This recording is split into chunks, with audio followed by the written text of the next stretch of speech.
10 വകയേട്, അത് ഇത് അങ്ങനെ എന്തെല്ലാമായിരുന്നു. അതിന് പകരം അലമാര ഇരിക്കുന്നത് എന്താ? കൽവാണ് ഫാത്തിമ, കാലാണ് ആയിഷ, നെഞ്ചാണ് റംല, കുടലാണ് സൈനബ എന്ന് പറഞ്ഞ കുറെ ആൽബം കാസറ്റുകളാ ഒടുങ്ങി തിന്നാൻ. എന്താ മൊഞ്ചുള്ള പാട്ടുസ്താദ്. അല്ലോ ഉടനെ ജുമയിലെത്തി 16-ാം ഭാഗം, 40-ാം കത്ത് ഇറങ്ങാത്ത ഭാഗ്യം ഉടനെ ജുമയിലെത്തി. പാപ്പ അവർക്ക് അതാ ഇഷ്ടം. നബിദിനത്തിന്റെ തന്നില്ല സമ്മാനം തന്നില്ല. മുട്ടുവരെയുള്ള പാവാട ഇട്ടിട്ട് കുറെ തിളങ്ങുന്ന ഷർട്ടിട്ട് കൊണ്ട് കോല് കളിക്കാൻ കുറെ പെൺകുട്ടികൾ ഇറങ്ങി വരുമ്പോ ഹജ്ജ് ചെയ്തോര് പോലും പറയാം നല്ല മൊഞ്ചുള്ള പാട്ടു, സുബ്ഹാനല്ലാഹ്, തികഞ്ഞു. ആലോചിച്ച് നോക്കി ഇതിന്റെ ഗൗരവം. നമ്മളെ പിശാചി ഏതൊക്കെ മോഡലിലാണ് നമ്മുടെ മനസ്സിലേക്ക് ഇറങ്ങുന്നത്. ഗൗരവത്തോടെ ആലോചിക്കണം. ഞാനിത് തമാശക്ക് പറയണതല്ല. നമ്മളൊക്കെ അതിൽ പെട്ടുപോയില്ലേ? നമ്മളൊക്കെ അതിൽ കുടുങ്ങിപ്പോയില്ലേ? നമ്മളൊക്കെ അതിന് അഡിക്റ്റായി പോയില്ലേ? അല്ലാഹു നമ്മെ കാത്തുരക്ഷിക്കുമാറാകട്ടെ. അതുകൊണ്ട് നര നല്ലതാണ്, നര നല്ലതാണ്. ഉമർ ഇബ്നുൽ ഖത്താബ് റളിയല്ലാഹു തആല അൻഹു താൻ മരിക്കുമെന്ന് മുഖത്ത് നോക്കിയിട്ട് പറയാ, ഒരാളെ ജോലിക്ക് നിശ്ചയിച്ചിരുന്നു എന്നും ഒരാള് ഉമർ റളിയല്ലാഹു അൻഹുവിന്റെ മുഖത്ത് നോക്കിയിട്ട്, ഉമറേ നിങ്ങൾ മരിക്കും, നിങ്ങൾ മരിക്കും, നിങ്ങൾ മരിക്കും എന്ന് പറഞ്ഞ് 1-ാം തീയതി ഒന്ന് ശമ്പളവും മാച്ചോണ്ട് വെക്കും. അങ്ങനെ ഒരു ജോലി ദുബായിലോ സൗദിയിലോ നമുക്ക് കിട്ടിയിരുന്നെങ്കിൽ ഒറ്റ ചെറുപ്പക്കാരി കേരളത്തിൽ വാതിലൊക്കെ കാണും. എല്ലാം പ്രമാണ സൊസൈറ്റി കൊണ്ടുവച്ച് കേൾവിക്കും. അവിടെ പോയിട്ട് അറബിയുടെ മുഖത്ത് നോക്കിയിട്ട്, അറബി നിങ്ങൾ മരിക്കും, നിങ്ങൾ മരിക്കും, നിന്നെ കുരു കൊണ്ടുകൂടാ ചീത്താൻ എന്ന് പറയുമ്പോൾ 1-ാം തീയതി ആകുമ്പോൾ ശമ്പളം. നല്ല ജോലി. 1-ാം തീയതി ആകുമ്പോൾ ശമ്പളം. ആലോചിച്ച് നോക്കേ ഈ ഒരു അവസ്ഥ ഉമർ റളിയല്ലാഹു തആല അൻഹുവിന് വന്നു. എന്നിട്ടോ ഉമർ ഇബ്നുൽ ഖത്താബ് റളിയല്ലാഹു തആല അൻഹുവിന്റെ ദാഢ്യരോമത്തിൽ നരബാധിച്ചപ്പോ ആ ജോലിക്കാരനോട് ഉമർ ഇബ്നുൽ ഖത്താബ് റളിയല്ലാഹു അൻഹു പറഞ്ഞു, നീ ഇനി നിൽക്കണ്ട, പൊയ്ക്കോ, നീ ഇനി നിൽക്കണ്ട, പൊയ്ക്കോ, ഞാൻ മരിക്കുമെന്ന് എന്റെ നര എന്നോട് പറഞ്ഞു തരുന്നുണ്ട്, നിനക്ക് പോകാം. ഞാൻ മരിക്കുമെന്ന് എന്റെ നര എന്നോട് പറയുന്നുണ്ട്, അതുകൊണ്ട് നിനക്ക് പോകാം എന്ന് പറഞ്ഞുകൊണ്ട് ഉമർ ഇബ്നുൽ ഖത്താബ് റളിയല്ലാഹു തആല അൻഹു ജോലിക്കാരനെ പിരിച്ചു. നമ്മളോ നരവാദിച്ച ഉപ്പാപ്പ ഒരു ദിവസം പള്ളിയിൽ വരുമ്പോൾ ഉസ്താദ് ചോദിക്കുന്നു, അല്ലാഹുവേ, അബൂബക്കർ സാഹിബേ, നിങ്ങളുടെ നരച്ചുപോയ താടിയൊക്കെ ഇപ്പൊ കറുപ്പിച്ചല്ലോ, എന്ത് പറ്റി? എന്താ പറ്റിയത്? സഹോദരി ഭാര്യ വന്നിട്ട് ഭർത്താവിനോട് പറഞ്ഞു, എന്റെ പ്രിയപ്പെട്ട ഇക്ക, എല്ലാ പെണ്ണുങ്ങളും എന്നെ കളിയാക്കുക. എനിക്കാണെങ്കിൽ 30-35 വയസ്സല്ലേ ആയുള്ളൂ. നിങ്ങൾ പെട്ടെന്ന് വയസ്സായി എന്ന് പറഞ്ഞാൽ അത് എനിക്ക് കുറച്ചിലല്ലേ? നിങ്ങൾ ഇപ്പോഴും ഒരു പാന്റും ടീഷർട്ടൊക്കെ ഇട്ടിറങ്ങി, അള്ളാണ് എന്റെ ഉപ്പ, എന്റെ ഇക്ക ചക്കുവള്ളിയൊക്കെ കിട്ടിക്കിടാ വിറയ്ക്കും. പ്രത്യേകിച്ച് നിങ്ങളുടെ കണ്ണ് ഋത്തിക്രൂക്സിന്റെ കണ്ണ്. അതുകൊണ്ട് എന്റെ ഇക്ക, ഈ നരച്ച മുടി അള്ളാണ് നിങ്ങളൊന്ന് കറുപ്പിച്ചോണ്ട് വന്ന എന്റെ ചക്കര ഹസ്ബൻഡ് അല്ലേ? അങ്ങനെ പ്രിയപ്പെട്ട പിതാവ് ബ്യൂട്ടി പാർലറിൽ പോയി കുഷൻ കസേരയിൽ മലർന്നു കിടന്ന് വെള്ളരിക്കയും വെട്ടി കണ്ണി വെച്ച് കറുപ്പിച്ചോണ്ടിറങ്ങി വരിക. സാർ ചോദിച്ചു, എന്തു പറ്റി? വൈഫിന് ഇഷ്ടമല്ല.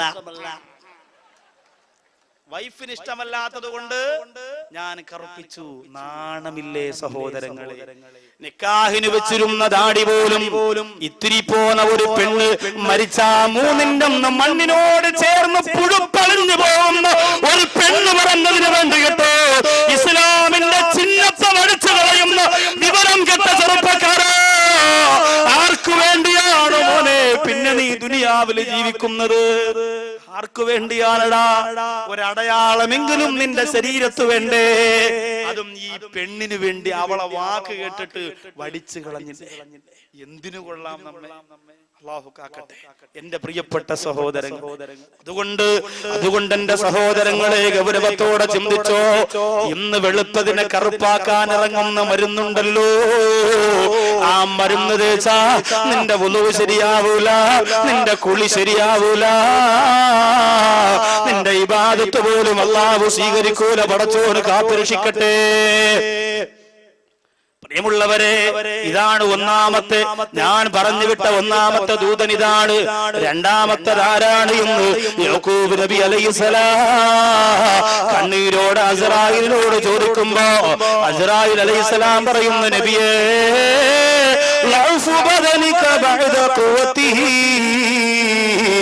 അങ്ങയുടെ ശരീരത്തിൽ അല്ലാഹു ആഫിയത്ത് തന്നിരുന്നല്ലോ, ഇന്ന് ആഫിയത്ത് പോയല്ലോ, അങ്ങ് രോഗിയായി തീർന്നല്ലോ. അങ്ങയെ അങ്ങേക്കൊന്ന് വലിയ രോഗങ്ങളാണ്, തളർന്നു പോയല്ലോ, അങ്ങേ കൊണ്ടൊരു ജോലിയും ചെയ്യാൻ കഴിയുന്നില്ലല്ലോ. ഇത് ഞാൻ പറഞ്ഞു വിട്ട രണ്ടാമത്തെ സിഗ്നലാണ്, മരണത്തിന്റെ രണ്ടാമത്തെ മുന്നറിയിപ്പുകാരൻ. രോഗമാകുക, തളർന്നു പോവുക എന്നുള്ളത്. ഇന്ന് രോഗമില്ലാത്ത ആരാ ഉള്ളത്? സഹോദരിമാർക്ക് മുഴുവനും ഡിസ്ക് കംപ്ലൈന്റ്. ഒറ്റെണ്ണത്തിന് നിവർന്ന് നിൽക്കാൻ വയ്യ, തുണി അലക്കാൻ വയ്യ, വാഷിംഗ് മെഷീനിൽ പോലും തുണി അലക്കാൻ വയ്യാത്ത ഒരു സാഹചര്യം. അത്രയ്ക്ക് രോഗമാണ്. ഭർത്താക്കന്മാർക്കും രോഗമാണ്, വലിയ വലിയ രോഗം. പാപ്പമാരെ നിസ്കാരം കഴിഞ്ഞാൽ മുന്തിയിലിരിക്കുന്ന കെട്ടഴിച്ചങ്ങോട്ടിടും. ഇത് ഷുഗറിൻ്റെത്, ഇത് പ്രഷറിൻ്റെത്, ഇത് അപ്പുറത്തെ ഷുക്കൂറിൻ്റെത്, തന്നയച്ചതാ പള്ളിയിൽ നിന്ന് ഓതനം അവന് കൊടുക്കാൻ. അങ്ങനെ 100 കണക്കിന് ഗുളിയ കെട്ടിന്നും പോക്കറ്റിന്നും അഴിച്ചിട്ടിട്ട് അഭിമാനം പറയുന്നവരാ. നിനക്ക് ഗുളിയൊന്നും ഇല്ലടേ ഇബ്രാഹിം? ഇല്ല. എന്തിനാടേ ഇങ്ങനെ നടക്കണത്? 10 ഗുളിയ ഇല്ലെങ്കിൽ പിന്നെ എന്തൊരു ഹാജിയാരാ നീ? അപ്പോ അങ്ങനെ ഗുളിയയുടെ ലോകമായി മാറി ആണുങ്ങൾക്കെല്ലാം അത്. അതുകൊണ്ട് സഹോദരിമാർക്ക് വൈകുന്നേരം ഭർത്താക്കന്മാർക്ക് ഭക്ഷണമൊന്നും ഉണ്ടാക്കി കൊടുക്കണ്ട. പശുവിന് പിണ്ണാക്ക് കലക്കണ പോലെ ബക്കറ്റിനകത്തൊരു സാധനം ഉണ്ട്, മെഡിക്കൽ സ്റ്റോറിൽ നിന്ന് കിട്ടും, വാങ്ങിക്കൊണ്ട് വന്ന് കലക്കി വെച്ചിട്ട് ഇക്ക കോഴ്സ് റെഡി, കോഴ്സ് ഇക്ക വന്ന് പതുക്കെ മുക്കൾ കുടിച്ചോണ്ടെങ്കിൽ കോഴ്സ് അതോടി അങ്ങ് പോവില്ല. എല്ലാവർക്കും ഇപ്പൊ ഇതാ വരുക. ഏതായാലും എന്റെ പ്രിയപ്പെട്ട സഹോദരങ്ങളെ, കഴിഞ്ഞു രോഗം, എല്ലാവർക്കും രോഗം. ഏറ്റവും വലിയ രോഗമാകുന്ന ക്യാൻസർ പോലും, വേദനയുള്ള രോഗമാകുന്ന ക്യാൻസർ പോലും പടർന്ന് ഓരോ സമുദായത്തിലെ ഓരോ ഭാഗങ്ങളിൽ പടർന്നു പിടിച്ച് ഓരോ കുടുംബത്തിൽ ഒരാളെന്ന നിലയിൽ ഇന്ന് നിറഞ്ഞിരിക്കുന്നു. അല്ലാഹു കാത്തുരക്ഷിക്കട്ടെ. രോഗം വരാതിരിക്കാൻ, വലിയ വലിയ രോഗങ്ങൾ നമ്മുടെ മക്കൾക്ക് വരാതിരിക്കാൻ നിറകണ്ണുകളോടെ എന്റെ പ്രിയപ്പെട്ടവരെ നിങ്ങൾ ദുആ ചെയ്യണം.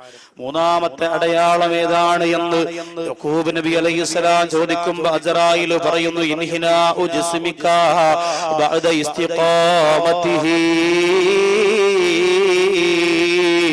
അങ്ങയുടെ ശരീരമുണ്ടല്ലോ, ആ ശരീരം വളഞ്ഞു പോവുക, കൂനിപ്പോവുക, നിവർന്നു നിൽക്കാൻ പറ്റുന്നില്ല. അങ്ങനെ ഒരു അവസ്ഥ വരുന്നത് നബിയേ മരണത്തിന്റെ മൂന്നാമത്തെ സിഗ്നലാണ്. ഹാദിഹി റുസുലി ഇലാ ബനി ആദമ ഖബലൽ മൗതി. മരണത്തിന് മുമ്പ് ആദം മക്കളിലേക്ക് ഞാൻ പറഞ്ഞു വിടുന്ന 3 ദൂതന്മാർ ഇവരാണ് നബിയേ. ഇവരെ പറഞ്ഞു വിടാതെയും ഞാൻ പലരുടെയും റൂഹ് പിടിക്കുന്നുണ്ട്. എന്നാലും മിക്ക ജനങ്ങളിലും ഈ 3 അടയാളങ്ങൾ കൊടുത്തിട്ടാണ് ഞാൻ റൂഹ് പിടിക്കുന്നത്. ഈ ബഹുമാനപ്പെട്ട നബിയുനാ മുഹമ്മദ് മുസ്തഫ സല്ലല്ലാഹു അലൈഹി വസല്ലമ തങ്ങൾ ഒരിക്കൽ ആയിഷ ബീവി റളിയല്ലാഹു അൻഹയുടെ വീട്ടിലേക്ക് ഓടി വന്നിട്ട് പറയുന്നു, ആയിഷ എനിക്കൊന്ന് കിടക്കണം ആയിഷ, എന്റെ ശരീരം തളരുന്നു ആയിഷ. ആയിഷ ബീവി റളിയല്ലാഹു തആല നിലത്തിരുന്നിട്ട് ആ മടിത്തട്ടിലേക്ക് നബി തങ്ങളുടെ പുണ്യ ശരീരം പിടിച്ചു കിടത്തുകയാണ്. തലയറ റസൂലുള്ളാഹിയുടെ തലയറ ആയിഷ ബീവി റളിയല്ലാഹു അൻഹയുടെ മടിയിൽ അങ്ങനെ കിടക്കുകയാണ്. ഭർത്താവ് തളർന്നു വന്നാൽ, ഭർത്താവ് ക്ഷീണിച്ചു വന്നാൽ കിടക്കണമെന്ന് പറയുമ്പോ പെണ്ണെ റൂം തുറന്നിട്ട് ഫാനിട്ട് കൊടുത്ത് AC ഓണാക്കി കൊടുത്താ പോരാ. അടുക്കളയിൽ ജോലിയുണ്ടെന്ന് പറഞ്ഞ് ഓടിപ്പോയാ പോരാ. ഭർത്താവിന്റെ കൂടെ ഇരിക്കണം പെണ്ണെ. അതിന് നിനക്ക് കഴിയോ? അതിന് നിനക്ക് സാധിക്കുമോ? കൊല്ലം ജില്ലയിലെ കുണ്ടുമൺ എന്ന് പറയുന്ന സ്ഥലത്ത് ഇൻഷാ അല്ലാഹ് മാർച്ച് ആദ്യവാരം ഞാൻ പ്രഭാഷണം നടത്തുമ്പോ കുടുംബജീവിതമാണ് പറയുന്നത്. 1-ാമത്തെ ദിവസം ഭർത്താവും 2-ാമത്തെ ദിവസവും ഭാര്യയുമാണ്. ആ വിഷയത്തിലാണ് അത് വിശദീകരിക്കുന്നത്. ഇപ്പൊ സമയമില്ല. എന്നാലും പണ്ടുള്ള ഉപ്പമാര് ജോലി കഴിഞ്ഞ് വരുമ്പോ നമ്മുടെ ഉപ്പമാരുടെ ഭാര്യമാര് നിന്നിരുന്നത് എങ്ങനെയാണ്? ഉപ്പമാര് വരുമ്പോ തന്നെ വാപ്പ വരാറായി, മക്കളെ പെട്ടെന്ന് മുറ്റോക്ക് വൃത്തിയാക്കിയിട്ടെന്ന് പറഞ്ഞ് മക്കളെ കൊണ്ട് മുറ്റോക്ക് അടിച്ചു വാരി വൃത്തിയാക്കിയിട്ട് വാപ്പ കൂലിവേല ചെയ്ത് വരുമ്പോ ഉമ്മച്ച ഇങ്ങനെ ഇറയത്ത് നിൽക്കും. ഒരു കപ്പിൽ, ഒരു മൊന്തയിൽ, ഒരു കിണ്ടിയിൽ നിറച്ച് കഞ്ഞോളം ഇങ്ങനെ വെക്കും. എന്നിട്ട് ഒരു തോർത്ത് വിയർപ്പ് തുടയ്ക്കാൻ കയ്യിൽ ഇങ്ങനെ വെക്കും. ഭർത്താവ് വന്ന് കയറി ഒന്നെ വരി പറഞ്ഞ് തോർത്തും കൊണ്ട് കൊടുത്ത് വെള്ളവും കൊടുക്കുമ്പോ ഇറയത്തൊരു കസേരയുണ്ട്, അതിലേക്ക് ചാരി കിടന്നിട്ട് ഭർത്താവ്, അല്ലാ ഇന്ന് വാപ്പമാരി ഒന്ന് ഇറാത്ത കസേര ചാരി കിടന്ന മക്കൾ അറുത്ത് വെച്ചിരിക്കും. ആ കിടക്കണ തലയും കുത്തി മക്കൾ മാറിന്നു. ആലോചിച്ചു നോക്കി പണ്ട് എന്തായിരുന്നു അവസ്ഥ. ഈ പ്രിയപ്പെട്ട ഇന്ന് മൂടിപ്പൊതിഞ്ഞിരിക്കുന്ന ഉമ്മമാരുണ്ടല്ലോ, ആ പ്രിയപ്പെട്ട ഉമ്മമാരൊക്കെ അവരുടെ ഭർത്താക്കന്മാരെ സ്വീകരിച്ചിരുന്നത് അങ്ങനെയാണ്. ഭർത്താവ് എവിടെയെങ്കിലും പോവാൻ പോയാൽ അവരുടെ കൂടെ ഇറങ്ങി ഗേറ്റിന്റെ അവിടം വരെ, വാതിലിന്റെ അവിടം വരെ വന്ന് ഇങ്ങനെ നോക്കി നിൽക്കും, മറയുന്നത് വരെ. അതൊക്കെ ഭർത്താവിനോടുള്ള ആദരവാണ്. നമ്മളാണെങ്കിലോ ഭർത്താവ് പോയാലെന്ത് വന്നാലെന്ത്, നമുക്ക് റിയാലിറ്റി ഷോയിൽ അവൻ ജയിക്കണം അവൻ തോക്കണം, അതിന് മെസ്സേജ് അയപ്പാ നമ്മുടെ പരിപാടി. ആലോചിച്ചു നോക്കണം. നബി സല്ലല്ലാഹു അലൈഹി വസല്ലമ തങ്ങളോട് ആയിഷ ബീവി റളിയല്ലാഹു അൻഹ പറഞ്ഞു, നബിയേ എന്റെ മടിത്തട്ടിൽ കിടന്നു. നബി തങ്ങൾ സന്തോഷത്തോടെ തല വെച്ച് കിടന്നു. ആയിഷ ബീവി റളിയല്ലാഹു അൻഹ തന്റെ വിരൽ തുമ്പുകൾ കൊണ്ട് നബി തങ്ങളുടെ ദാടി രോമത്തിലൂടെ ഇങ്ങനെ വിരലുകൾ ഇങ്ങനെ കടത്തി വിട്ടപ്പോൾ നബി തങ്ങൾ ചോദിച്ചു, ആയിഷ എന്ത് പരിപാടിയാണ് ആയിഷ? ആയിഷ ബീവി റളിയല്ലാഹു അൻഹ പറയുന്നു, നബിയേ നിങ്ങളുടെ ദാടി രോമം ഞാൻ എണ്ണി നോക്കാണ് നബിയേ. നബി തങ്ങൾ ചോദിച്ചു, ആയിഷ കറുത്ത രോമമാണോ വെളുത്ത രോമമാണോ എണ്ണുന്നതെന്ന് ചോദിക്കുമ്പോ ആയിഷ ബീവി റളിയല്ലാഹു അൻഹ പറയാണ്, വെളുത്ത രോമമാണ് എണ്ണുന്നത് നബിയേ. എന്തു മനസ്സിലായി? അള്ളാന്റെ റസൂലിന് ദാടി ഉണ്ടായെന്ന് മനസ്സിലായി. അത് മാത്രമല്ല റസൂലുള്ളാഹിയുടെ ദാടിയും നരപിടിച്ച മുടിയുണ്ടായിരുന്നെന്ന് മനസ്സിലായില്ലേ? പിന്നെന്തിന് കറുപ്പിക്കണം മോനെ? അള്ളാന്റെ ഹബീബ് എന്ന നരമാറിച്ച മുടി കൊണ്ട് ജീവിച്ചു പോരെങ്കിൽ ആ റസൂലുള്ളാഹിയുടെ സമുദായത്തിൽപ്പെട്ടവനോ എന്തിനാണ് നിന്റെ നരച്ച രോമം കറുപ്പിക്കാൻ വേണ്ടി? പെണ്ണിന്റെ വാക്ക് കേട്ടുകൊണ്ട് പണം മുടക്കുന്നത് പോലെ വേണ്ട. ആയിഷ ബീവി റളിയല്ലാഹു അൻഹ പറയുന്നു, നബിയേ കറുത്ത രോമം എണ്ണിയാ തീരൂല്ല, അതുകൊണ്ട് വെളുത്ത രോമമാണ് എണ്ണി നോക്കുന്നത്. വെളുത്ത രോമമാണ് എണ്ണി നോക്കുന്നത്. റസൂലുള്ളാഹി ചോദിച്ചു, എത്ര രോമമുണ്ട് വെളുത്തത്? ആയിഷ ബീവി റളിയല്ലാഹു അൻഹ പറഞ്ഞു, വജത്തഹാ, സഹാബികളോട് പറയുന്നു, സഹാബത്തെ റസൂലുള്ളാഹിയുടെ ദാടിയിൽ 19 വെളുത്ത രോമമുണ്ടായിരുന്നു എന്ന് ആയിഷ ബീവി റളിയല്ലാഹു തആല അൻഹ പറയുമ്പോ നബി തങ്ങൾ പറയുന്നു, ആയിഷ ഇനി ഒരുപാട് കാലം ഈ ദുനിയാവിന്റെ തൊലിക്ക് പുറത്ത് എനിക്ക് ജീവിതമില്ല. ഒരുപാട് കാലം ഈ ദുനിയാവിന്റെ തൊലിക്ക് പുറത്ത് എനിക്ക് ജീവിതമില്ല എന്ന് പറഞ്ഞ് ആയിഷ ബീവി റളിയല്ലാഹു അൻഹയോട് പറയുമ്പോ മഹദിയുടെ 2 കണ്ണുകളും അതാ നിറഞ്ഞൊഴുകുകയാ. റസൂലുള്ളാഹിയുടെ വഫാത്ത് പറയാനുള്ള സമയമില്ല, റസൂലുള്ളാഹിയുടെ വസിയത്ത് പറയാനുള്ള സമയമില്ല. എന്റെ പ്രിയപ്പെട്ടവര്, ഇന്നത്തെ വിഷയം എനിക്ക് ആത്മാവിന്റെ നൊമ്പരങ്ങൾ എന്ന വിഷയത്തിന്റെ പ്രധാന ഭാഗം പൂർത്തീകരിക്കണമെങ്കിൽ അതൊന്നും വിശദീകരിച്ചാ പറ്റൂല. അല്ലാഹുവിന്റെ ഹബീബ് നബി മുഹമ്മദ് മുസ്തഫ സല്ലല്ലാഹു അലൈഹി വസല്ലമ തങ്ങൾ ആ വാർത്ത പറഞ്ഞപ്പോ ആയിഷ ബീവി റളിയല്ലാഹു അൻഹയുടെ കണ്ണുകൾ നിറഞ്ഞൊഴുകി.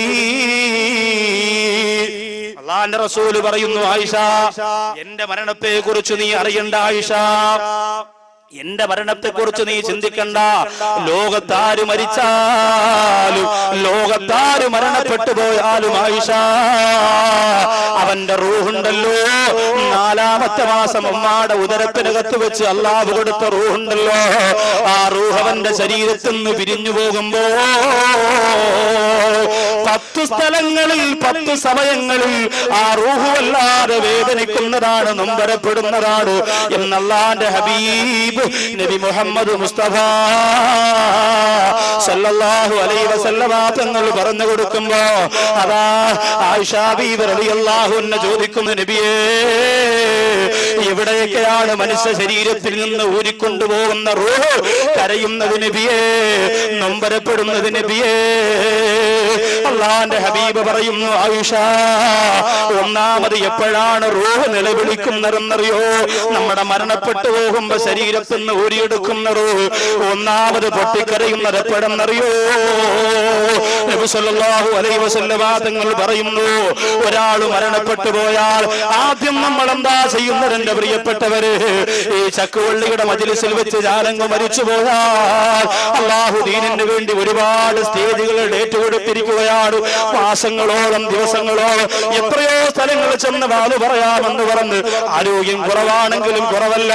എന്റെ റഹ്മാനായ പടച്ചതമ്പുരാൻ അള്ളാന്റെ ഹബീബിനെ കുറിച്ച് മദ്ഹ് പറയാനുള്ള ആഫിയത്ത് മരിക്കുന്നത് വരെ ഈ പാവപ്പെട്ടവനെ തന്നനുഗ്രഹിക്കുമാറാകട്ടെ.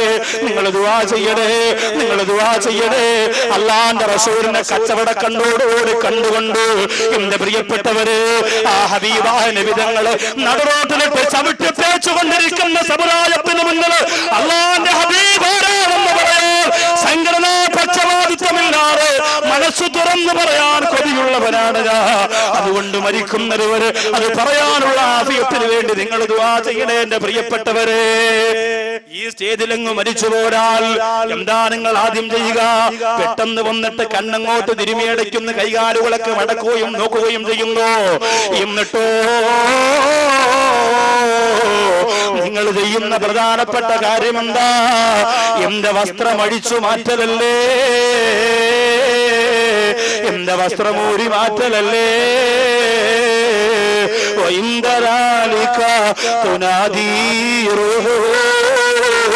ആ മയ്യത്തിന്റെ വസ്ത്രം, ആ ധരിച്ചിരിക്കുന്ന വസ്ത്രം അങ്ങോട്ട് അഴിച്ചു മാറ്റുമ്പോ നമ്മുടെ ശരീരത്തിൽ നിന്ന് പിരിഞ്ഞുപോയ റൂഹുണ്ടല്ലോ, ആ റൂഹ് പറയുന്നു യാ ജമാഅത്തി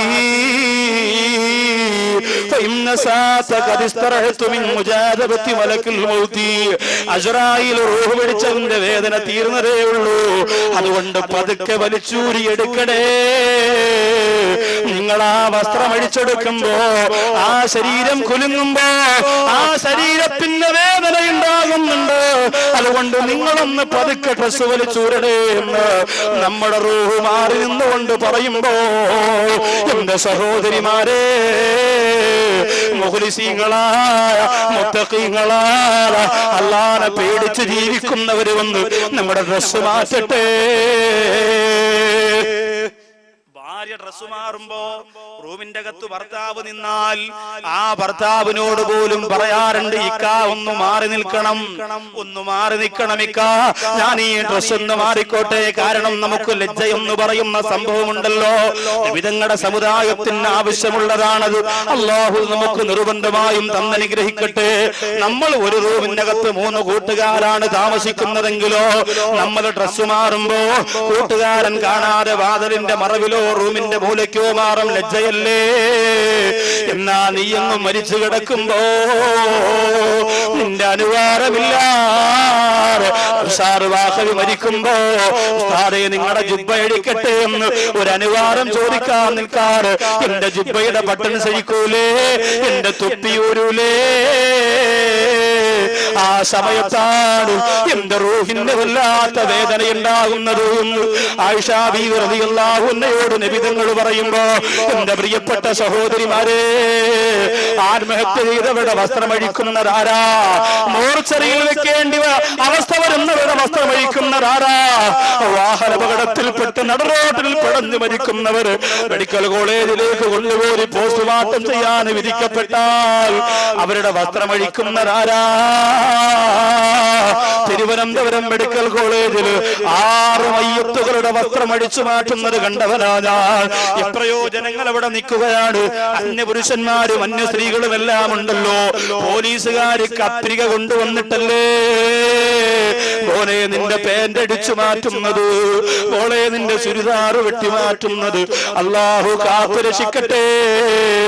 ഓയൂർ ഞാൻ പ്രഭാഷണത്തിന് പോയപ്പോ ഒരു പ്രിയപ്പെട്ട കാമുകി, ആ കാമുകി വേറെ കല്യാണത്തിന് സമ്മതിച്ചെന്ന് പറഞ്ഞ് നട്ടല്ലില്ലാത്തവനെ ഒരു ചെറുപ്പക്കാരൻ ആത്മഹത്യ ചെയ്തെന്ന് കേൾക്കാൻ കഴിഞ്ഞു.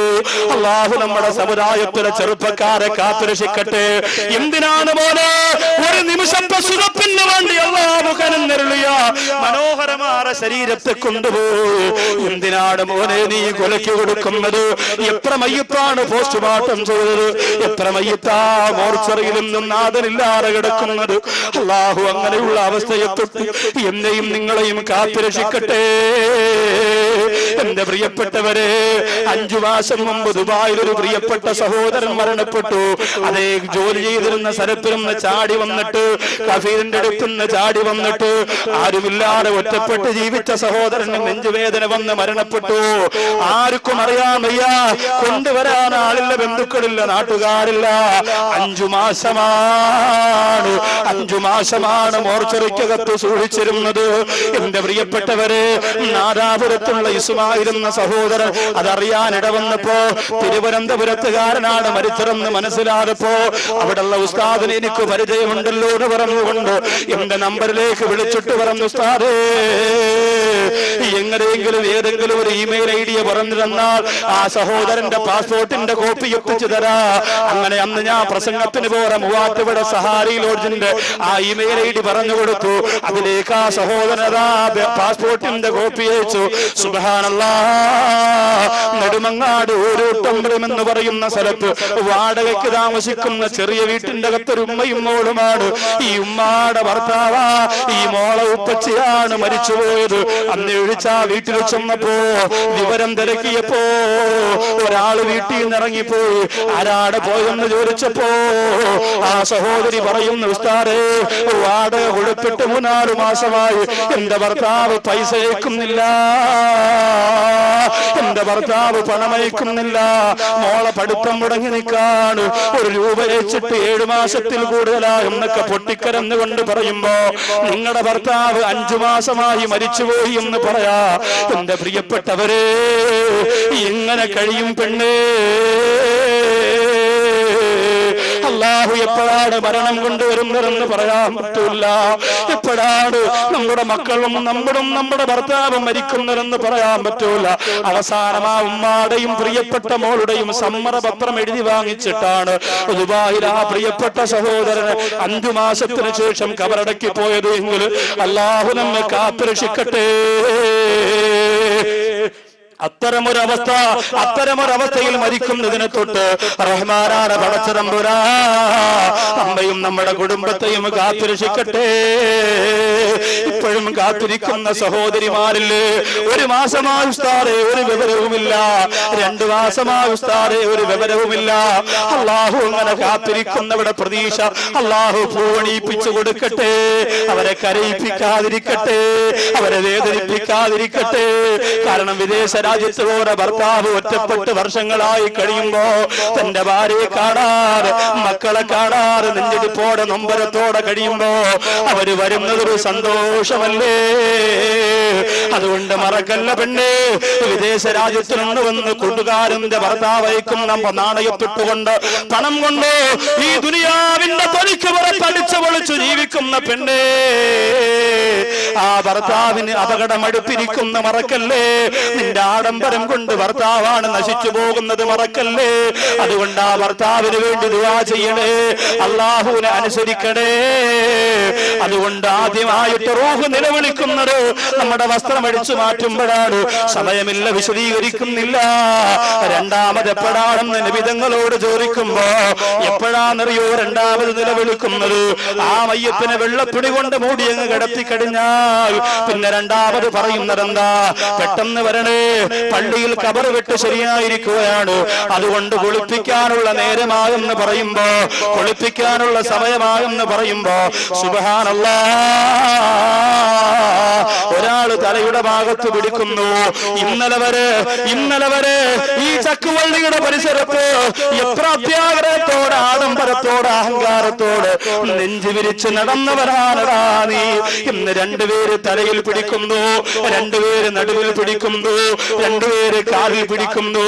എന്നിട്ട് വളയാതെ കുലുങ്ങാതെ ഏസിയിട്ട കാറിന്റെ കപ്പ് ചാരിയിരുന്ന് പോയോനെ, നാട്ടിലുള്ള പാവപ്പെട്ടവരെ ചവിട്ടി തേച്ചവരെ, പള്ളിയെന്ന് പറയുമ്പോ അരോചകത്വം നിറഞ്ഞ മനസ്സോടെ പുച്ഛിച്ചു തള്ളിയവനെ, അല്ലാഹുവിന്റെ ബാങ്കിന്റെ മറുപടി കൊടുക്കാറ് പേപ്പട്ടിയെ പോലെ ദുനിയാവിന് വേണ്ടി തട്ടൊതുങ്ങാൻ വിധിച്ചവരെ, ഇനിയെങ്കിലും രക്ഷയുടെ മാർഗത്തിലേക്ക് മടങ്ങി വന്നൂടെ? എന്റെ പ്രിയപ്പെട്ട സഹോദരിമാരെ, എത്ര സമയമാ പാഴാക്കി കളഞ്ഞത്? പാതിരാ സമയത്ത് അന്യപുരുഷന്മാരുടെ കൂടെ ഫോണിൽ കുഞ്ഞിക്കുടയുന്ന പെണ്ണേ, പ്ലസ് 1-നും പ്ലസ് 2-നും പഠിക്കുന്ന പെൺകുട്ടികൾക്ക് മൊബൈൽ വാങ്ങിക്കൊടുക്കുന്ന ഉപ്പ, ആ മൊബൈലിനകത്തോട് നിന്റെ പ്രിയപ്പെട്ട പൊന്നുമോള് ഒരു ദിവസം ഒരു 10 അന്യപുരുഷനുമായിട്ടെങ്കിലും സംസാരിക്കുമ്പോ അതിന്റെ പാപം ആർക്കാണ് മോനെ? വാപ്പയായ നിനക്കാണ് മോനെ. വാപ്പ എന്ന് പറഞ്ഞ വയറുകളവിൽ നടന്നാ പോരാ, ആ പെണ്ണ് ചെയ്ത പെണ്ണാടിപ്പറക്കുന്ന ഫലങ്ങൾ മുഴുവനും അനുഭവിക്കുന്നത് നീയാണ്. അല്ലാഹു കാത്തുരക്ഷിക്കട്ടെ. അങ്ങനെ അതാ 4 പേര് പിടിച്ചുകൊണ്ട് മയ്യത്ത് കെട്ടില് ഒരു പായ വിരിച്ചിട്ടോ ഒരു ഡെസ്ക് പിടിച്ചിട്ടോ അതിന്റെ മുകളിൽ നിന്നെ കൊണ്ടുവന്ന് കിടത്തുകയാണ്. കുളിപ്പിക്കാൻ പോവാട്. ആരുണ്ട് പ്രിയപ്പെട്ടവരെ നമ്മെ കുളിപ്പിക്കാൻ? എന്റെ ചക്കുവള്ളിയിൽ വന്നിരിക്കുന്ന സഹോദരങ്ങളോട് ചോദിക്കുകയാണ്, ആരുണ്ട് മോളെ നിന്റെ മയ്യത്ത് കുളിപ്പിക്കാൻ? ആരുണ്ട് മോളെ നിന്റെ മയ്യത്ത് കുളിപ്പിക്കാൻ? മക്കളെ ഉണ്ടാക്കി മൃഗങ്ങളെ പോലെ ക്രിക്കറ്റിനും ഫുട്ബോളിനും സിനിമയ്ക്കും വേണ്ടി പറന്നുവിട്ട പ്രിയപ്പെട്ട ഉപ്പ, മദ്രസയിൽ ഒരു 5ാം ക്ലാസ് വരെയെങ്കിലും നിന്റെ മക്കളെ പഠിപ്പിക്കാൻ നിനക്ക് സമയം ലഭിച്ചില്ലല്ലോ. എന്റെ പ്രിയപ്പെട്ടവരെ, ഇവിടുത്തെ സംഘാടകര് പറഞ്ഞതാണ്, ഉസ്താദേ, ഈ പരിപാടികളും നെറ്റിന്റെ ചിലവുകളും ആരെങ്കിലും കൊടുക്കുന്ന പൈസ അതിന്റെ ലാഭം എത്ര ബാക്കിയുണ്ടോ ആ പൈസ മുഴുവനും നമ്മുടെ മദ്രസക്ക് ബെഞ്ച് വാങ്ങാൻ ഡെസ്ക് വാങ്ങാൻ വേണ്ടി ചിലവെടുക്കാന്ന് പറഞ്ഞപ്പോ മനസ്സിന് സന്തോഷം തോന്നിപ്പോയി. അള്ളാഹു അതിന് സഹായിക്കുന്നവര് അള്ളാഹു സഹായിക്കട്ടെ. അവരുടെ സമ്പത്തിൽ അള്ളാഹു ബറക്കത്ത് കൊടുക്കട്ടെ. അവരുടെ കുടുംബത്തിൽ അള്ളാഹു ഐശ്വര്യം കൊടുക്കട്ടെ.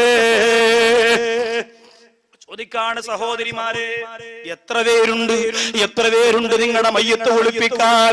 നിങ്ങളുടെ മോളെ കൊണ്ട് പറ്റുമോ? നിങ്ങളുടെ മോളെ കൊണ്ട് പറ്റുമോ? ചുരിദാർ വേണമെന്ന് പറയുമ്പോ പാട്ടിയാലയും അനാർക്കലിയും നെറ്റ് ചുരിദാറും ഒക്കെ വാങ്ങി മക്കൾക്ക് കേട്ടിക്കൊടുക്കുന്ന എന്റെ പ്രിയപ്പെട്ട ഉമ്മ, എന്റെ പ്രിയപ്പെട്ട പെങ്ങളെ, മോള് വികാലാന്റി പോണമെന്ന് പറയുമ്പോ ആ മക്കളെയും വിളിച്ച് തോളത്ത് കയറ്റിയിട്ട് വികാലാന്റിൽ പോയി രാപകലില്ലാതെ വെള്ളത്തിനകത്ത് വെറുപോടെയിട്ട് തുള്ളിച്ചാടാ മാത്രം സംസ്കാരം നശിച്ചു പോയ സമുദായമേ, ആരുണ്ടടാ നിന്റെ മയ്യത്ത് കുളിപ്പിക്കാൻ? ആരുണ്ട്? ഈമാനുള്ള ഒരു കൈ കൊണ്ട് വെള്ളം കോരി ഒടിക്കാൻ ഒരാളുണ്ടോ? വാടകയ്ക്കെങ്കിലും ഒരാളുണ്ടോ? എവിടെന്നെങ്കിലും വരുന്ന ആരെങ്കിലും കുളിപ്പിച്ചാ മതിയോ? അതിനാണോ നീ മക്കളെ പെറ്റത് പെണ്ണ്?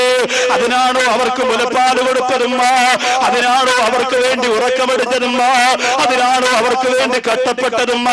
അതിനാണോ അവർക്ക് വേണ്ടി ജീവിച്ചതുമ്മ? അതുകൊണ്ട് എന്റെ പ്രിയപ്പെട്ട സഹോദരിമാർക്ക് മയ്യത്ത് കുളി പഠിപ്പിച്ചു കൊടുത്തോ? എന്റെ മുമ്പിൽ നിൽക്കുന്ന ചെറുപ്പക്കാരാ, മയ്യത്ത് കുളി നിങ്ങൾ പഠിച്ചോ? മയ്യത്ത് കുളി പഠിക്കാറുള്ള മനസ്സ് വെച്ചോ? ഇൻഷാ അല്ലാഹ് ഒരുപാട് പദ്ധതികൾ ഞാൻ മനസ്സുകൊണ്ട് ആവിഷ്കരിക്കുന്നുണ്ട്. എന്നെ ഇഷ്ടപ്പെടുന്ന, എന്നെ ഫോണിലൂടെ വിളിക്കുന്ന, എന്റെ കാസറ്റ് വീട്ടിന്റെ അടുക്കി വെച്ചൊരുക്കുന്ന ചെറുപ്പക്കാർക്ക് വേണ്ടി ഇൻഷാ അല്ലാഹ് എന്റെ തിരക്കൊടിയുന്ന ഒരു സമയം വരുമ്പോ ഞാൻ നിങ്ങളെല്ലാം ഫോണിലൂടെ വിളിച്ചു പറയും. തിരുവനന്തപുരത്തോ കൊല്ലത്തോ ഏതെങ്കിലും ഒരു ഓഡിറ്റോറിയത്തിനകത്ത് ഇൻഷാ അല്ലാഹ് മയ്യത്ത് പരിവാരത്തിന്റെ ക്ലാസ് എന്റെ നേതൃത്വത്തിൽ നടത്താൻ പോവാണ്. നമ്മൾ പഠിച്ചേ പറ്റൂ പ്രിയമുള്ള ചെറുപ്പക്കാരാ. സിനിമാ ലോകത്തിന്റെ പിന്നാലെ ഓടി നടന്ന എത്രയോ പേര് അസ്രായിൽ കൊണ്ടുപോയില്ലേ? എത്രയോ പേര് മണ്ണോട് ചേർന്ന് പോയില്ലേ? അതുകൊണ്ട് മനസ്സിരുത്തി ചിന്തിച്ചോ, ജീവിതം ഒന്നേ ഉള്ളൂ. നഷ്ടപ്പെട്ട സെക്കൻഡുകളൊന്നും തിരിച്ചു കിട്ടൂല. അതുകൊണ്ട് ചിരിയും കളിയും മാത്രം മതിയോ? പാട്ടും ഡാൻസും മാത്രം മതിയോ? തമാശയും ചിരിയും മാത്രം മതിയോ? പോരാ, അല്ലാഹുവിന്റെ ദീനിനെ കുറിച്ച് പഠിക്കാനുള്ള ബോധമുണ്ടാവണം സഹോദരങ്ങളെ. അതുകൊണ്ട് ഗൗരവത്തോടെ വീണ്ടും ഞാൻ പറയുകയാ, നമ്മുടെ മയ്യത്ത് കുളിപ്പിക്കാൻ ഒരാളെ ജീവിച്ചിരിക്കുമ്പോ തന്നെ പഠിപ്പിച്ചെടുക്കണേ. അത് നിങ്ങളുടെ മക്കളായിരിക്കണേ. നബിതങ്ങൾ പറയുന്നു, മയ്യത്ത് കുളിപ്പിക്കാൻ വേണ്ടി കൊണ്ടുവെക്കുമ്പോ നിന്റെ ശരീരത്തിലേക്ക് വെള്ളമൊഴിക്കുമ്പോ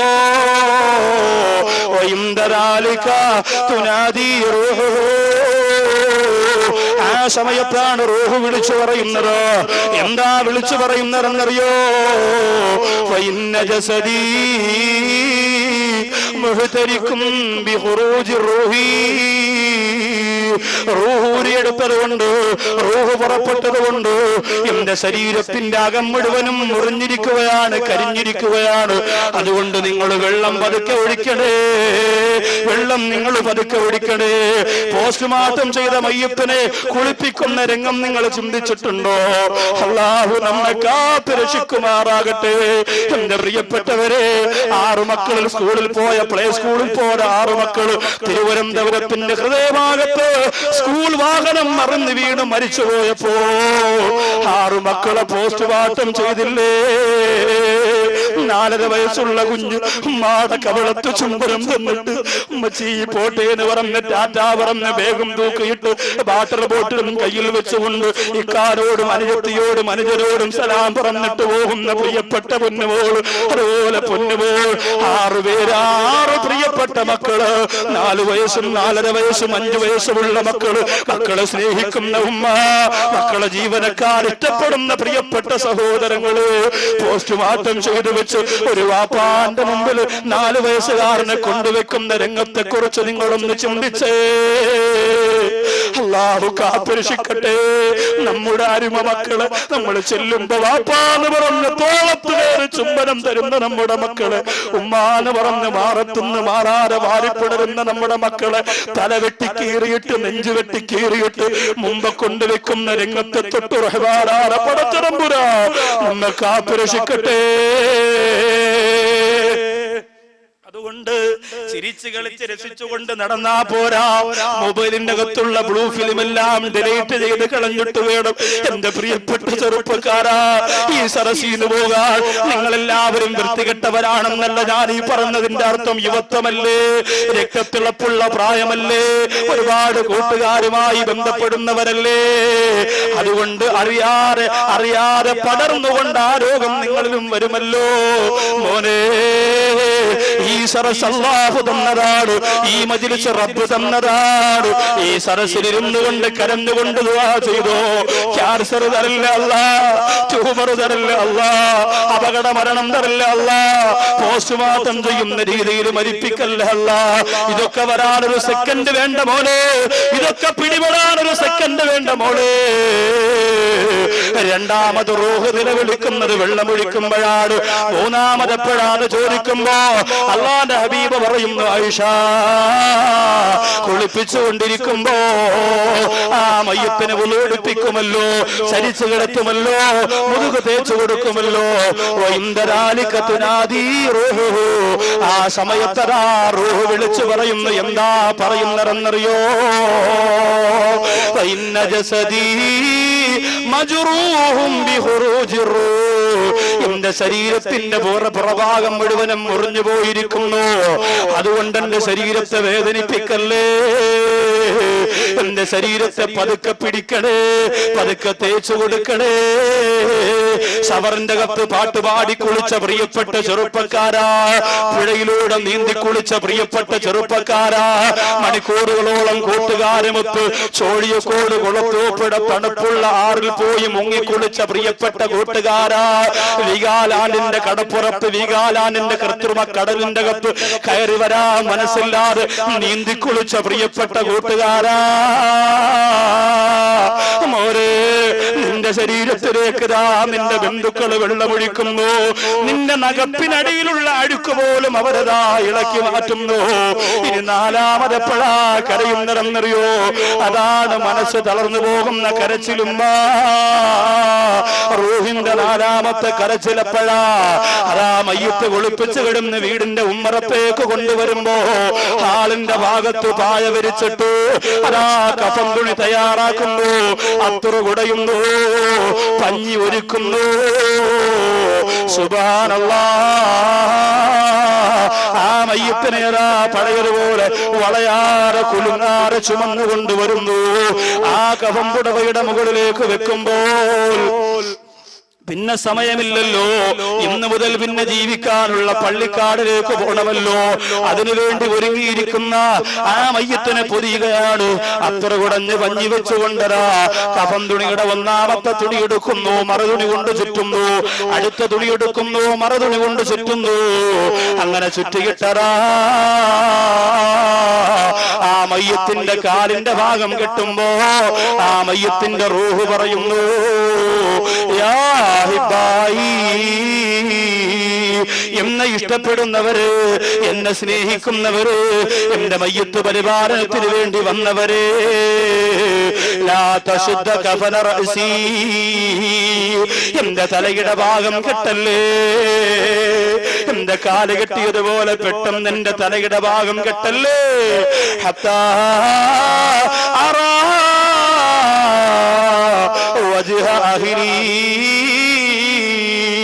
എന്റെ കുടുംബത്തിന്റെ മുഖം ഞാനൊന്ന് കണ്ടോട്ടെ. എന്റെ പ്രിയപ്പെട്ട മക്കൾക്ക് വാപ്പാന്ന് പറഞ്ഞാൽ അത്ര ജീവനായിരുന്നു. അതുകൊണ്ട് മക്കളെ ഒന്നുകൂടി കണ്ടോട്ടെ. ഇന്ന് ഞാൻ അവരെ പിരിയുന്ന ദിവസമാണ്. എന്റെ ഭാര്യയെ കണ്ടോട്ടെ, എന്റെ ഉമ്മാനെ കണ്ടോട്ടെ, എന്റെ വാപ്പാനെ കണ്ടോട്ടെ, എന്റെ മക്കളെ കണ്ടോട്ടെ. അവരവസാനമാണ് എന്റെ മുഖമൊന്ന് കണ്ടോട്ടെ. ഈ തുണി കൊണ്ടങ്ങ് മൂടിയിട്ടങ്ങ് കെട്ടിയാ ഇത് അവസാന കാഴ്ചയല്ലേ. ഇത് കെട്ടിപ്പോയാൽ കാണാൻ പറ്റൂലല്ലോ. എന്റെ പ്രിയപ്പെട്ടവരെ, ഓർത്തിട്ടുണ്ടോ ആ ഒരു രംഗത്തെ കുറിച്ച്? ഓർത്തിട്ടുണ്ടോ? അവരും ഇവരും മാത്രമല്ല മരിക്കുന്നത്. പെണ്ണേ, എന്റെ പ്രിയപ്പെട്ട സഹോദരാ, നീയും മരിക്കുന്നതാണ്, ഞാനും മരിക്കുന്നതാണ്. എപ്പോഴും ചിന്തിക്കണേ. നിങ്ങൾ പറയുമല്ലോ വാക്ക് വിദ്വാ ചെയ്യുമ്പോ എന്താ കരയുന്നത്? കണ്ണിലും മരന്ന് പുരട്ടിയിട്ടല്ല മോനെ. എന്റെ മരണത്തെ കുറിച്ച് ഞാൻ ചിന്തിക്കാറുണ്ട്. ചിന്തിക്കണം. അതിനേക്കാൾ അത് ചിന്തിക്കാൻ പറ്റാത്ത എപ്രവൃത്തികെട്ട ചിന്തയാണ് മോനെ നിന്റെ മനസ്സിനെ പിടിച്ചടക്കിയിരിക്കുന്നത്. അതുകൊണ്ട് കരയാതെ ദുആ ചെയ്യല്ലേ, കരയാതെ ആമീൻ പറയല്ലേ. നമ്മൾ മരിക്കുമ്പോ നമ്മുടെ മക്കളെടുത്തിരുന്ന് പൊട്ടിക്കരയുന്ന രംഗമൊന്ന് ഓർത്തു നോക്കുക. നമ്മളില്ലാതെ നമ്മുടെ മക്കള് ജീവിക്കുന്ന മോശമായ ദാരുണമായ രംഗത്തെ കുറിച്ച് ചിന്തിച്ചു നോക്കുക. യതീഖാനയുടെ അകത്ത് ഒരു ഗ്ലാസ് ചായക്ക് വേണ്ടി പൊട്ടിക്കരന്നുകൊണ്ട് വാപ്പയില്ലാത്ത നമ്മുടെ മക്കള് കാത്തിരുന്ന് തളർന്നു വീഴുന്ന രംഗത്തെ കുറിച്ച് ചിന്തിക്കാ. എന്റെ പ്രിയപ്പെട്ട സഹോദരങ്ങളെ, നിങ്ങൾക്ക് കഴിയുമോ? അതുകൊണ്ട് ഞാൻ ഓർമ്മപ്പെടുത്തുകയാ. 4ാമത്തെ നൊമ്പരം അതാണ്. ആത്മാവിന്റെ 4ാമത്തെ നൊമ്പരം അതാണ്. കഫം പൊതിയുമ്പോ അത് കഴിഞ്ഞിട്ടോ 5ാമതൊരു നൊമ്പരമുണ്ട് മോളെ. അതെപ്പോഴെന്നറിയോ? ആ വീട്ടിന്റെ അകത്ത് നിന്ന് സന്തൂക്ക് പുറത്തു കൊണ്ടുവന്നെന്ന് പറയുമ്പോ അതാ 2 പേര് തല പിടിക്കുന്നു, 2 പേര് കാല് പിടിക്കുന്നു. ലാ ഇലാഹ ഇല്ലല്ലാഹ്. ഇന്നലെ വരെ മനോഹരമായ കട്ടിൽ കിടന്നവര്, എസിയിൽ കിടന്നവര്, ലക്ഷക്കണക്കിന് രൂപ മുടക്കി വീട് വെച്ചിട്ട് സന്തോഷിച്ചവര്, എല്ലാ ആനന്ദങ്ങളും എല്ലാ സന്തോഷങ്ങളും അനുഭവിച്ചവര്, എവിടെ നിന്റെ വിലപിടിപ്പുള്ള വസ്ത്രങ്ങൾ എവിടെ? വെറും 3 തുണ്ട് വെള്ളത്തുണി കൊണ്ട് പൊതിഞ്ഞെടുത്തിട്ട് ഒന്നുമില്ലാതെ മോഡൽ കമ്മലെവിടെ? മോഡൽ വളയെവിടെ? മോഡൽ ചുരിദാർ എവിടെ? ഒരു കല്യാണത്തിന് പോകുന്നെങ്കിൽ എവിടെയൊക്കെ ചുമപ്പിക്കണം പെണ്ണ്, എവിടെയൊക്കെ പെയിന്റ് അടിക്കണം പെണ്ണ്, ചുണ്ടിനകത്ത് മരുന്ന് തേക്കുന്ന പെണ്ണ്, കണ്ണിന്റെ പിരിയത്തിൽ മരുന്ന് തേക്കുന്ന പെണ്ണ്, കണ്ണിന്റെ ഇമയിൽ മരുന്ന് തേക്കുന്ന പെണ്ണ്, അങ്ങനെ ഏതെല്ലാം മോഡൽ ശരീരത്തെ മിനുക്കിക്കൊണ്ട് ഒരുങ്ങിയിറങ്ങുന്ന മോളെ. ഇതാ കുറെ പഞ്ഞിയും അത്തറും വെച്ചുകൊണ്ട് നിന്നെ പൊതിഞ്ഞു.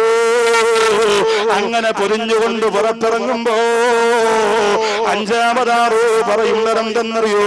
മയ്യത്ത് ചുമക്കുന്നവരോട് പറയുകയാ, യാ അഹിബായി, എന്റെ സ്നേഹിതന്മാരെ, എന്റെ ഇഷ്ടക്കാരെ, എന്റെ മയ്യത്ത് പരിപാലനത്തിന് വന്ന കൂട്ടരെ, എന്റെ വീടിന്റെ അകത്ത് ഒരാളുണ്ട്. ഇന്നേ ദിവസം തറക്തു ഇംറത്തി അർമില, എന്റെ ഭാര്യയുണ്ടല്ലോ, എന്റെ പ്രിയപ്പെട്ട ഭാര്യയെ ഞാനിതാ വിധവയാക്കിയിട്ട് പോവാണ്. ഇന്ന് മുതൽ എന്റെ ഭാര്യക്ക് ഭർത്താവില്ല, ഇന്ന് മുതൽ എന്റെ ഭാര്യക്ക് ഭർത്താവില്ല, അതുകൊണ്ട് വിധവയാക്കിയിട്ട് പോകുകയാ. വലൈക്കും അല്ലാത്തൂതു, നിങ്ങളവളെ ഉപദ്രവിക്കല്ലേ, നിങ്ങളവളെ ബുദ്ധിമുട്ടിക്കല്ലേ. ഭർത്താവും ഭാര്യയുമൊത്ത് ടൂറിന് പോയി വാഹനാപകടം സംഭവിച്ചു. ഭാര്യ രക്ഷപ്പെട്ടു, ഭർത്താവ് മരണപ്പെട്ടു പോയാ ഭർത്താവിന്റെ കുടുംബക്കാര് പറയുമല്ലോ, പെണ്ണ് നീ എരണം കെട്ടവളാണ്, ഭാഗ്യം കെട്ടവളാണ്, നീ വീട്ടിലേക്ക് കാലെടുത്ത് വെച്ചത് കൊണ്ടാണ് എന്റെ പൊന്നുമോൻ മരിച്ചുപോയെന്ന്. എത്ര കുടുംബത്തിൽ എങ്ങനെ പറഞ്ഞിട്ടുണ്ട്, എത്ര പെൺകുട്ടികൾ അതിന്റെ പേരിൽ മാത്രം ആത്മഹത്യ ചെയ്തിട്ടുണ്ട്. വേണ്ട ഉമ്മ, അള്ളാന്റെ വിധിയെപ്പെടുക്കാൻ പറ്റൂല. എന്തിനാണ് വന്നു കയറിയ പെണ്ണിനെ ശപിക്കുന്നത്? പെണ്ണ് അബൂദാബിയിൽ കച്ചവടം ചെയ്തിരുന്ന സഹോദരൻ മലപ്പുറത്തുള്ള വീട്ടിലേക്ക് വരാൻ പോയി വാഹനാപകടം സംഭവിച്ചത് നമ്മൾ അറിഞ്ഞല്ലോ. വാഹനാപകടത്തിൽ 4 പേര് മരിച്ചതിൽ 2 പേര് മലപ്പുറം ജില്ലക്കാരായ മുസ്ലിങ്ങളാണ്. അബൂദാബിയിൽ മരണപ്പെട്ടു പോരാ ഒരു മുസ്ലിം ചെറുപ്പക്കാരനതാ നാട്ടിലേക്ക് വരാൻ തീരുമാനിക്കുന്നതിന് മുമ്പാണ് മരിക്കുന്നത്. അതേ നാട്ടിൽ താൻ തിരിച്ചെത്തുമ്പോ കാർഗോയിലേക്കുന്ന സാധനങ്ങൾ കറക്റ്റ് സമയത്ത് അവിടെ എത്താൻ വേണ്ടിയിട്ട് 2 മാസം മുമ്പേ തന്റെ ഭാര്യക്കും തന്റെ ഉമ്മാക്കും തന്റെ മക്കൾക്കും ആവശ്യമുള്ള എല്ലാ സാധനങ്ങളും പെട്ടിക്കകത്താക്കി അയച്ചിട്ടാണ് ആ സഹോദരൻ യാത്ര ചെയ്തത്. പക്ഷേ അപകടത്തിൽ അവിടെ മരണപ്പെട്ടു. ആ സഹോദരന്റെ മയ്യത്ത് നാട്ടിൽ കൊണ്ടുവന്നു. ആ മയ്യത്ത് വന്നതിന്റെ പിറകെ കാർഗോയിൽ സാധനം വരുന്നു. ഓരോന്ന് എഴുതി വെച്ചിരിക്കുകയാണ്. ഇതെന്റെ ഉമ്മാക്കുള്ള പെട്ടിയാണ്, ഇതെന്റെ ഭാര്യക്കുള്ള പെട്ടിയാണ്, ഇതെന്റെ പൊന്നുമോനുള്ളതാണ്, ഇതെന്റെ പൊന്നാര പൊന്നുമോൾക്കുള്ളതാണെന്ന് പറഞ്ഞ് ഓരോ പെട്ടിയിലെ ഓരോ സാധനങ്ങളും മാറ്റിവെച്ചിരിക്കുന്ന പ്രിയപ്പെട്ട സ്നേഹിതൻ അവിടെ വെച്ച് മരിച്ചുപോയില്ലേ. ഇതാ മയ്യത്ത് വിളിച്ചു പറയുന്നു. അതുകൊണ്ട് വലൈക്കും അല്ല തൂദൂഹും, നിങ്ങൾ എന്റെ കുടുംബക്കാരെ ഉപദ്രവിക്കല്ലേ. അവള് കാരണമായിട്ടാണ് ഞാൻ മരിച്ചതെന്ന് പറയല്ലേ. എന്റെ ഭാര്യയെ മാത്രമല്ല ഞാൻ വെടിയുന്നത്. വതറക്തു ഔലാദീ യുതമാ,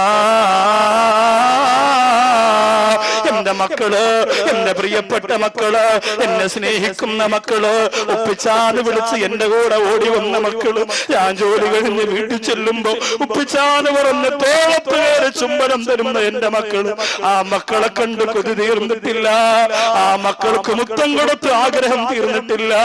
ഏത് രാത്രി ചെന്നാലും എന്റെ പ്രിയപ്പെട്ടവര്, ഈ സാധുവായ നൗഷാറുവാ കവി പോലും എന്റെ പ്രിയപ്പെട്ട അരുമ മക്കൾക്ക് ചുംബനം കൊടുത്തിട്ടാണ് എന്റെ ഡ്രസ് പോലും മാറ്റുന്നത്. കാരണം ഞാനും നിങ്ങളും അത്രത്തോളം നമ്മുടെ മക്കളെ സ്നേഹിക്കുന്നവരല്ലേ. കൊതി തീരുന്നത് വരെ മക്കളെ കാണാൻ, ആ മക്കൾക്ക് ചുംബനം കൊടുക്കാൻ, ആ മക്കളെ താലോലിക്കാൻ അല്ലാഹു നമുക്ക് ഭാഗ്യം തരട്ടെ. ആ മയ്യത്തിന്റെ റൂഹഞ്ചാമത് വിളിച്ചു പറയുന്നു. വതറക്തു ഔലാദീ യുതമാ, എന്റെ പൊന്നുമോനെ ഇന്ന് മുതൽ യതീമാണ്, എന്റെ പൊന്നുമോൾ ഇന്ന് മുതൽ യതീമാണ്. അതുകൊണ്ട് വലൈക്കും അല്ല തൂദൂഹും, നിങ്ങളവരെ ഉപദ്രവിക്കല്ലേ, നിങ്ങളവരെ ബുദ്ധിമുട്ടിക്കല്ലേ, നിങ്ങളവരെ പ്രയാസപ്പെടുത്തല്ലേ എന്ന് നൊമ്പരത്തോടെ വിളിച്ചു പറയുമ്പോ, എന്റെ പ്രിയപ്പെട്ടവരെ, നമ്മുടെ മക്കളെ യതീമാക്കിയിട്ട് പോയാൽ ആര് നോക്കും എന്റെ മുസ്ലിമേ? ആ മക്കള് ആര് വളർത്തും എന്റെ പ്രിയപ്പെട്ടവരെ? നമ്മുടെ മക്കള് കൊച്ചാപ്പയുണ്ട്, അനിയനുണ്ടെന്നൊക്കെ നമ്മൾ പറയുമെങ്കിൽ അവർക്കൊരു പരിധിയില്ലേ.